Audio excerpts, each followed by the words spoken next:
Shalom.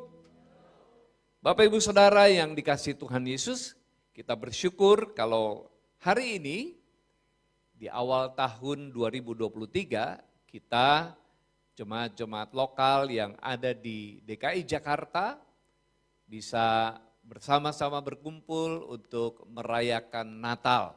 Dan firman Tuhan kali ini saya ambil dari Efesus pasal yang ketiga ayat 18 sampai dengan 21. Efesus 3 ayat 18 sampai dengan 21.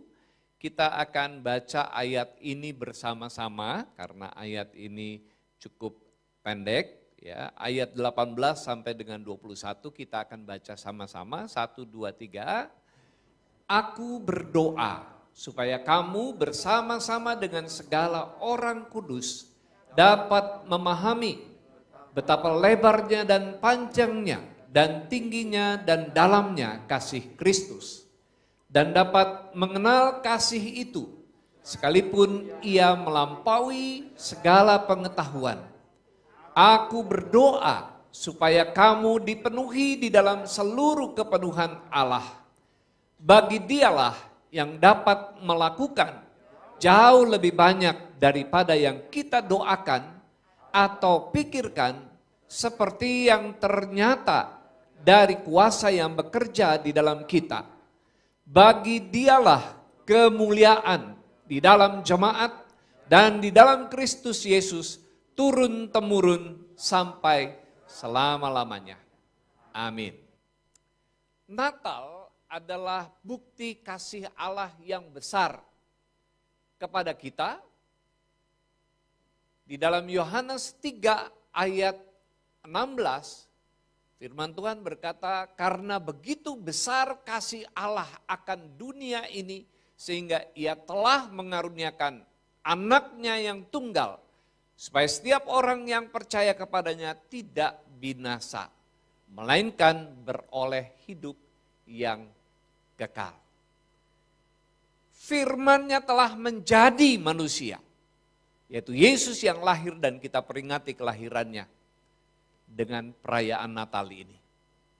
Yesus menjadi penebus dosa manusia dengan kematiannya di atas kayu salib. Ini membuktikan kasih Allah yang besar akan dunia ini. Tetapi masih banyak orang yang belum memahami, belum mengerti, bahkan belum pernah mengalami kasih Natal Allah yang dalam itu. Itu sebabnya Paulus berdoa agar umat Tuhan dapat memahami dan mengerti segala kasih, besarnya kasih Allah, dalamnya kasih Allah, tingginya kasih Allah, dan lebarnya kasih Allah. Paulus berdoa agar kita semua dapat memahami kasih Allah itu, yang begitu lebar, panjang, tinggi, dan dalam, dan kita mengalaminya di dalam kehidupan kita. Banyak orang yang sudah berulang-ulang mengalami Natal, merayakan Natal, tapi tidak pernah mengalami kasih Allah. Natal hanya sekedar perayaan, sekedar tradisi yang dilakukan sebagai orang Kristen, tapi kasih Allah itu sendiri boro-boro mengalaminya, mengenalnya juga tidak. Ada seorang suami yang baik hati dan tulus, dia setia kepada keluarga dan bersih kelakuannya terhadap orang-orang lain yang ada di sekitarnya. Tapi sayangnya orang ini ateis. Ia tidak percaya pada kelahiran Yesus yang dirayakan setiap kali Natal. Di suatu malam dia berkata kepada istri dan anak-anaknya, saya minta maaf, saya tidak bisa menemani kalian ke gereja seperti tahun-tahun yang lalu. Karena saya tidak dapat mengerti kenapa Tuhan lahir menjadi manusia. Saudara, berangkatlah istri dan anak-anaknya ke gereja. Dan dia menyibukkan dirinya dengan menonton televisi, dengan acara yang dia sukai. Tiba-tiba dia mendengar suara jendela rumah mereka dilempari orang. Dia segera keluar dan melihat. Ternyata burung-burung di luar kedinginan dan ingin masuk ke dalam rumah itu.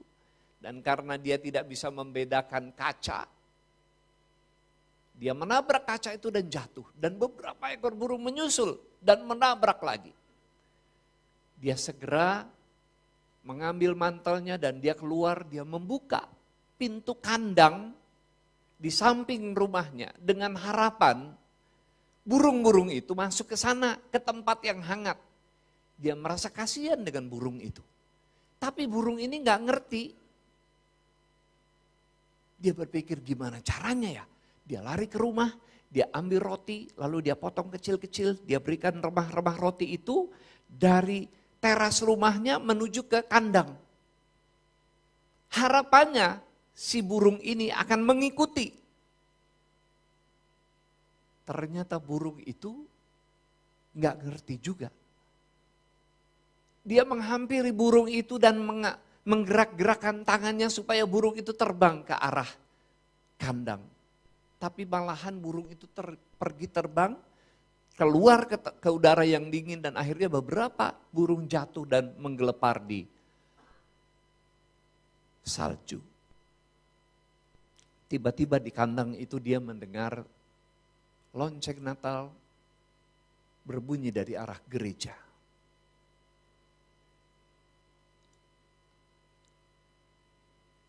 Dan dia mulai berpikir,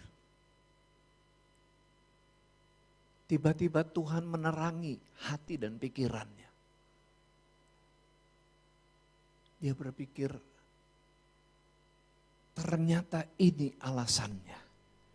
Tuhan mau lahir menjadi manusia di tengah-tengah dunia ini.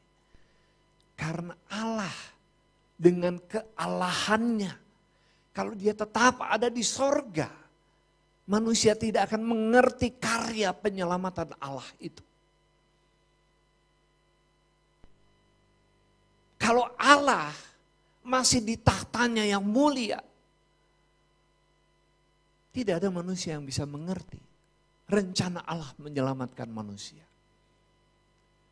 Di kandang itulah dia berlutut dan dia menangis.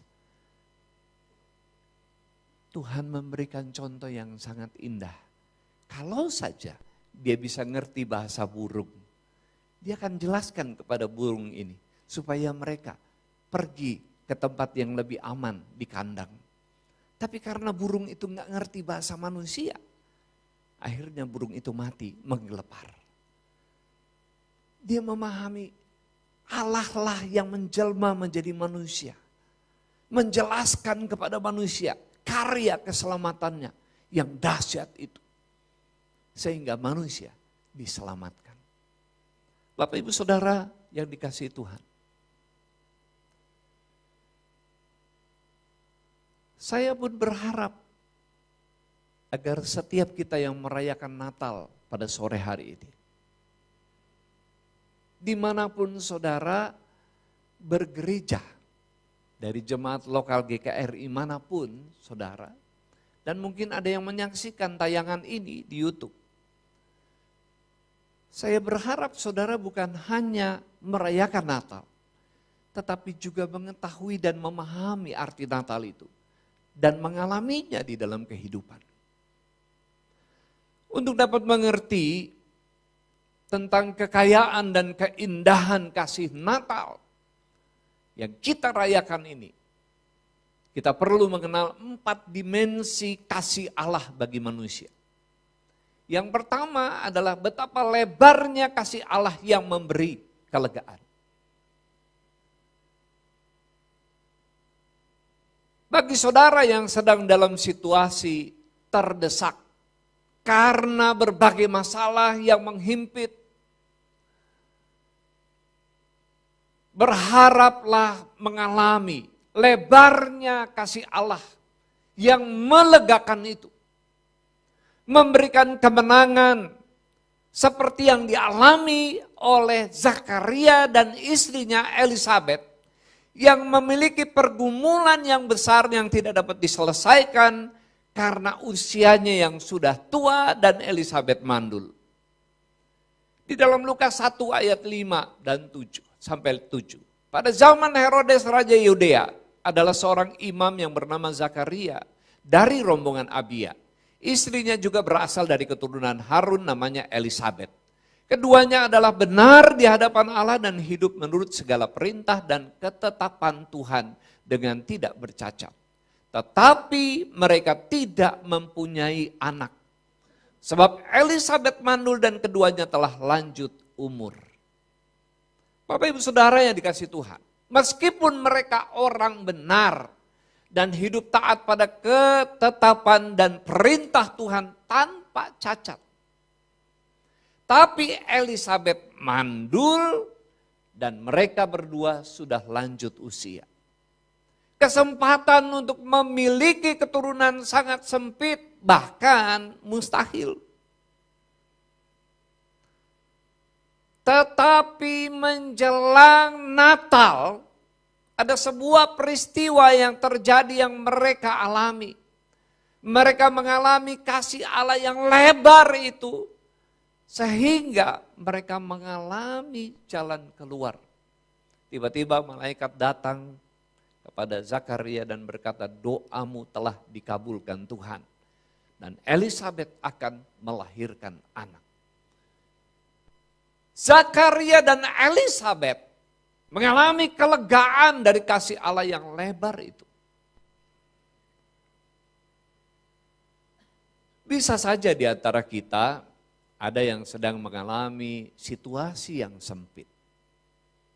Mungkin saudara terdesak dengan waktu yang sempit untuk membayar tagihan utang, keuangan yang sempit, batas waktu atau umur yang sempit untuk mendapatkan jodoh, masalah yang berat dengan jalan keluar yang sangat sempit, yang hampir mustahil ada jalan keluar. Jika itu yang saudara alami, mari buka hati saudara. Minta kepada Tuhan agar saudara juga mengalami kasih Allah yang lebar itu. Seperti yang dialami oleh Zakaria dan Elisabet. Mari harapkan yang terbaik lewat peristiwa Natal yang kita rayakan dan alami. Saudara, ada seekor ulat tampak terkurung di dalam kepompong. Proses ini sangat menyakitkan. Karena ulat itu ada di dalam kepompong yang sempit, yang dia tidak tahu sampai kapan dia ada di dalam kepompong itu. Apakah sampai mati dia ada di sana?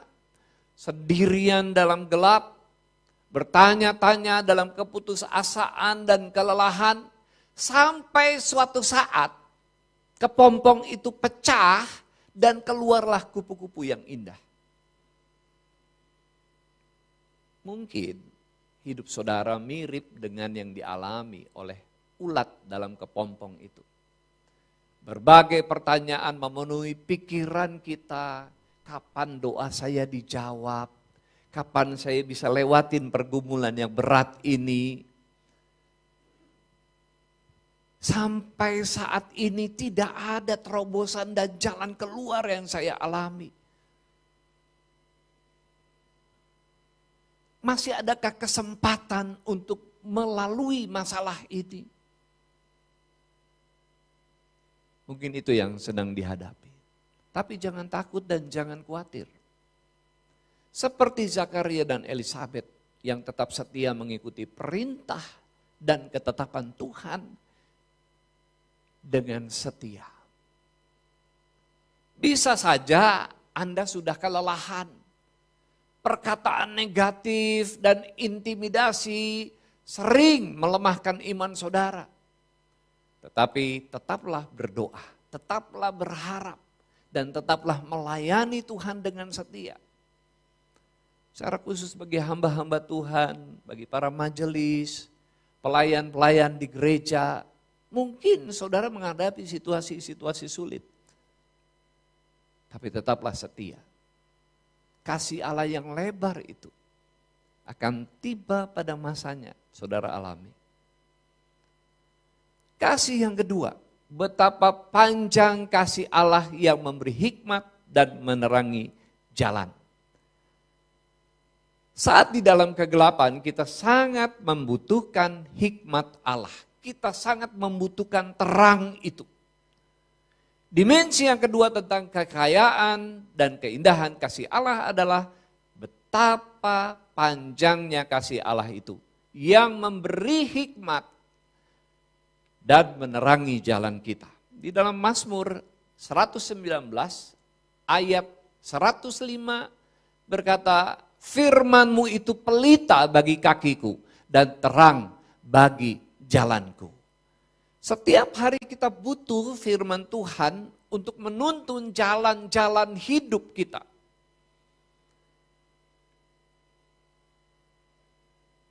Di dalam peristiwa Natal, ada kisah yang selalu ditampilkan di dalam drama-drama Natal, yaitu tentang 3 orang Majus, seperti gambar yang di sana itu. Mereka berasal dari negeri Persia yang jaraknya ribuan kilometer dari Bethlehem. Orang Majus ini mestinya tidak mungkin tahu dan tidak ada sangkut pautnya juga dengan Yesus. Enggak ada hubungannya dengan kelahiran Yesus. Tetapi mereka mendapat sebuah tanda. Bintang di timur. Pada masa itu belum ada peta, apalagi GPS. Tapi kasih Tuhan menerangi perjalanan mereka. Hikmat Tuhan menuntun mereka sehingga mereka menempuh ribuan kilometer dan berjumpa dengan bayi Yesus. Bagi saudara yang mengalami jalan buntu, hilang arah dan tujuan hidup. Undang Yesus, hadirkan Yesus di dalam kehidupan saudara. Sehingga saudara dapat mengalami kasih Allah yang panjang dan yang memberi hikmat itu. Jika ada di antara saudara yang sedang bingung untuk menentukan tempat bekerja, bidang studi, pelayanan yang khusus saudara harus ambil, apakah saudara harus melanjutkan pelayanan ini atau berhenti di tengah jalan dan berbalik arah, mencari yang lain. Mintalah petunjuk pada Tuhan, pada hikmat-Nya yang menuntun saudara. Suatu hari ada seorang pendaki yang melakukan pendakian sebuah gunung. Di bawah ada seorang petugas yang memberikan peta untuk memberitahu lintasan yang akan dia lalui. Setengah perjalanan dia merasa bahwa dia menemukan jalan yang pintas untuk sampai ke tujuan di atas lebih cepat. Dan dia mengambil keputusan ambil jalan itu. Ternyata dia hanya berputar-putar saja di situ. Dia tersesat. Setelah letih, dia duduk, mengambil bekalnya, dan mulai merenung, kenapa saya nggak sampai-sampai ya. Dia ingat tadinya dikasih peta, dia buka petanya, dan dia melihat, oh ternyata saya salah jalan. Dia kembali kepada tuntunan peta itu. Dan akhirnya dia bisa kembali ke jalan semula. Dalam perjalanan itu dia akhirnya merenung. Ternyata apa yang saya pikirkan benar, belum tentu itu benar. Seringkali kita mengalami seperti si pendaki. Kita berpikir jalan yang kita tempuh ini, keputusan yang kita ambil ini yang terbaik. Inilah yang benar. Ternyata kita salah jalan. Ternyata kita salah mengambil keputusan. Dan kita membutuhkan tuntunan Tuhan. Jangan putus asa kalau saudara mengalami situasi seperti itu. Ada seorang gembala yang menghubungi saya dan berkata, Pak, saya nggak ngerti lagi apa yang harus saya lakukan dengan pelayanan ini. Jemaat banyak yang pindah. Tentu saja pembiayaan pelayanan ini harus terus berjalan. Dari mana sumbernya? Mungkin ada yang berkata, orang yang saya percaya, teman sepelayanan selama ini yang sudah saya bina, saya muridkan, tiba-tiba dia pindah. Karena beda pendapat dengan saya. Mungkin di antara para gembala yang hadir pernah mengalami situasi seperti itu. Apa yang harus dilakukan? Mungkin saudara merasa putus asa, sudah letih, capek selama ini. Kalau itu yang terjadi, mari alami kasih Allah. Allah yang selalu hadir di dalam kehidupan kita dan pelayanan kita. Jangan putus asa. Pasti ada jalan di dalam Tuhan. Amin, saudara. Yang ketiga, betapa tingginya kasih Allah yang mempermuliakan. Dimensi ketiga di dalam keindahan kasih Allah ini adalah betapa tingginya kasih Allah itu.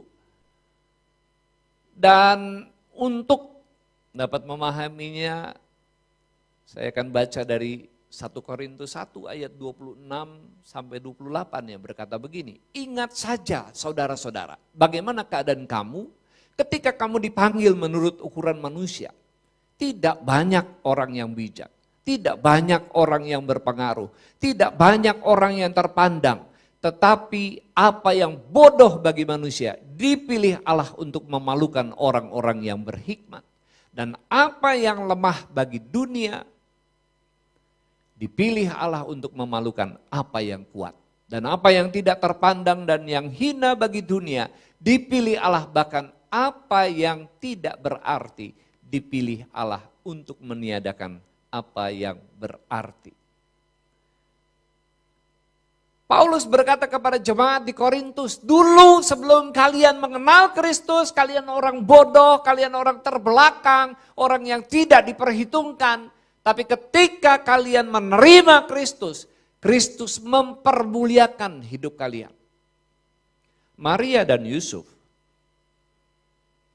adalah orang-orang yang sederhana, tetapi dipilih Tuhan menjadi orang tua Yesus.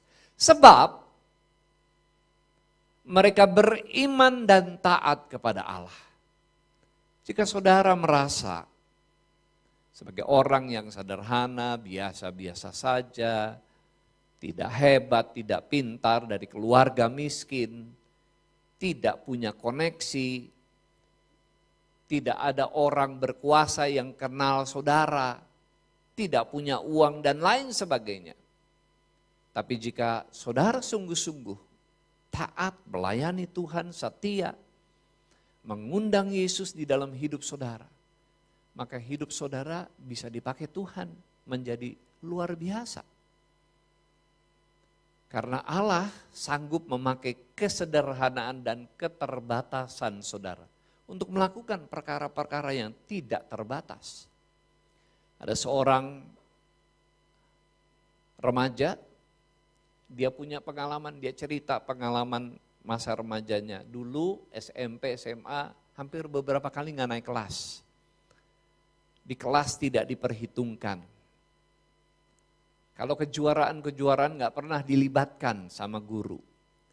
Kemudian orang tuanya mengirim dia kuliah di Australia.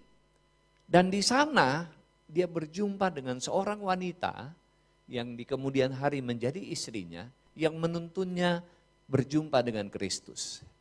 Di situ dia mengalami kasih mula-mula, dia melanjutkan kuliah sambil melayani Tuhan.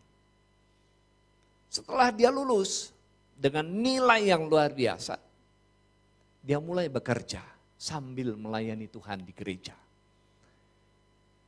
Ketika dia sedang saat teduh, satu hari dia menangkap sebuah rema. Seolah-olah Tuhan berbicara begini kepadanya. Kalau kamu peduli dengan pekerjaanku, aku akan peduli dengan pekerjaanmu. Kalau kamu membangun rumahku, maka aku akan membangun rumahmu. Dia menangkap ini sebagai sebuah rema. Kalau saya menyerahkan hidup saya, sungguh-sungguh mengasihi Tuhan dengan pekerjaan saya, maka Tuhan akan memakai hidup saya menjadi luar biasa. Saudara, orang ini namanya Iwan Sunito. Dia pendiri dari Crown Group di Australia, perusahaan yang mengerjakan properti.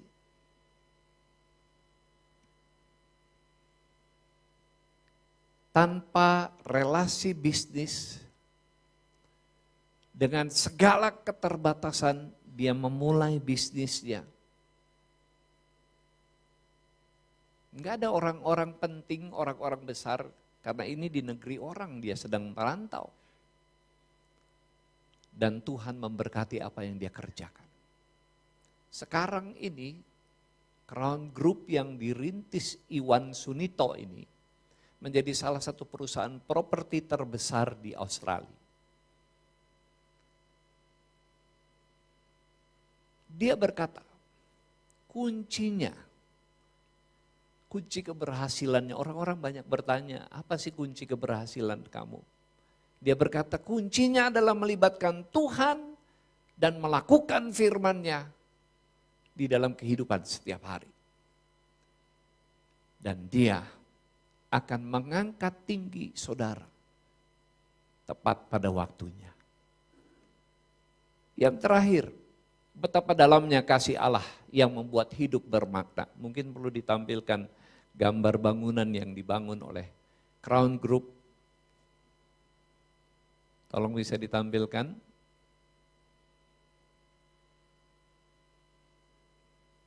Iya, ini bangunan-bangunan di Australia yang dibangun oleh perusahaannya, Iwan Sunito.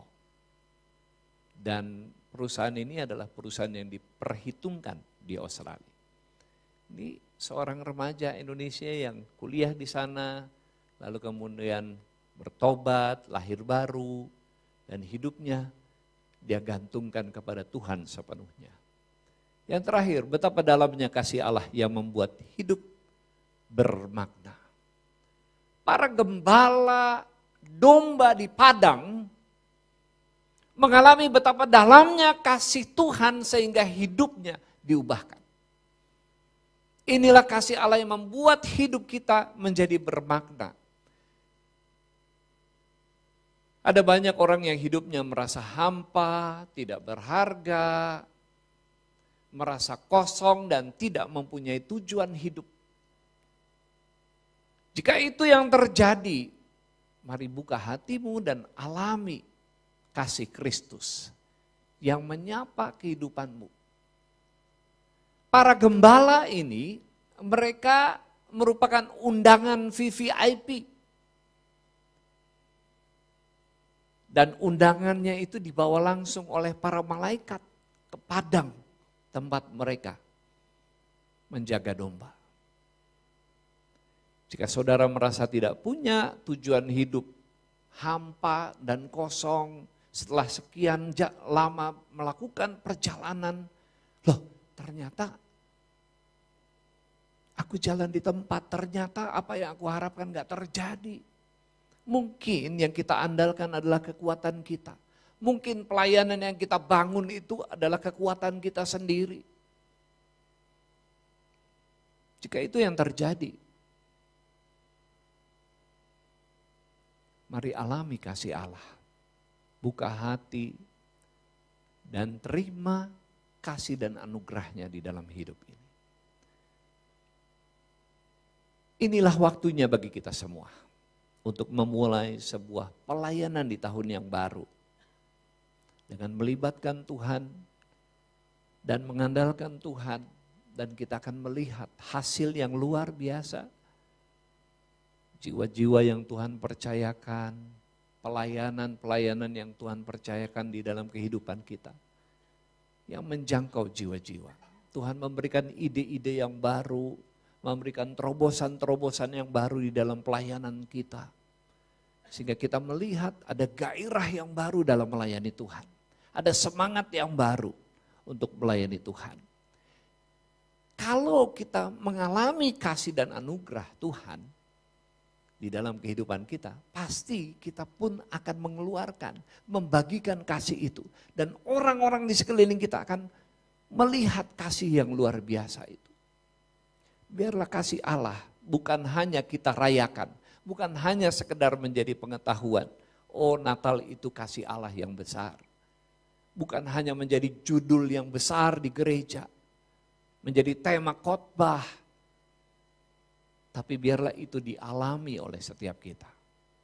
Kasih itu kita alami sehingga yang keluar dari kita adalah kasih Allah yang dilihat oleh orang-orang di sekeliling kita.